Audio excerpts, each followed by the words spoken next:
विगत 5 दिन है आठमल्लिक शीतर प्रकोप बढ़ी। शीत प्रकोप प्रभाव में जनजीवन अस्तव्यस्त हो पड़ी। दिन 10टा न बाहर घर बाहरी होनी एवं निजक उषुम रखापी लोके दिन 10टा पर्यंत घर भीतर रोकवा देखा मिली।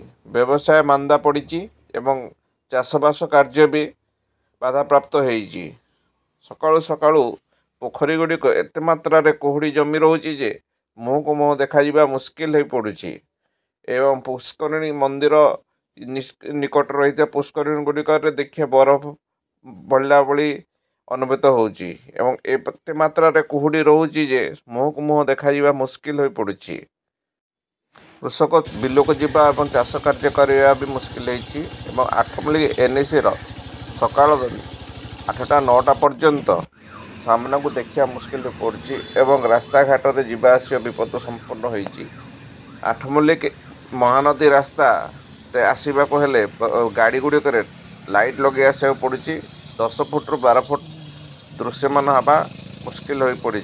ए परिस्थिति रे हाड़भंगा शीत सांग को कुहुड़ीर शीतर लहरी जारी रही। विभिन्न स्थान में यह परिस्थिति रही आठमल्लिकर लोके शीत प्रकोप रक्षा करने निजक विभिन्न शीत वस्त्र आवरण कर बिल निकट गुड़िक पत्र उपरे शीतर काकर पड़ रहा देखा मिली। चाषी सकाळु निज पनीपरिया नहीं बजार को आसा मुस्किल हो पड़ी और बहुत कष्ट आसा पड़ी।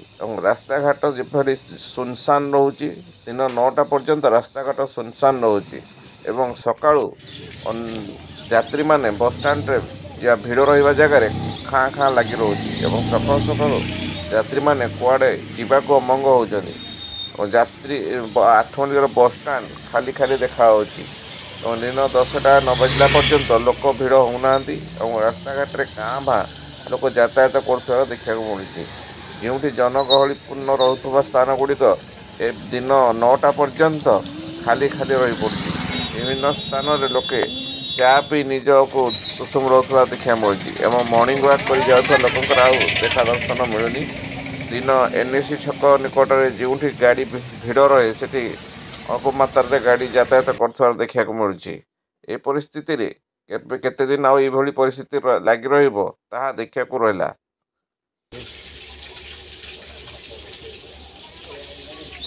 प्रबल केतବେଳେ लोक बाहरी पड़ते कितने बेल केमती 9टा 10टा हेल्ले बाहरी पड़ सूर्य केतବେଳେ उदय होची सूर्य तो 11 12 पड़े काम फाम करी होनी ना पाग कुहुड़ी केते दिन है एमती लगी रहा 5-6 दिन है केतरे लोक आस जीवासा कर पार्छन दुकान खोली पार्छन जाकी 10टा पर जाइना घर बाहर बर्तमान बाहरी होनी।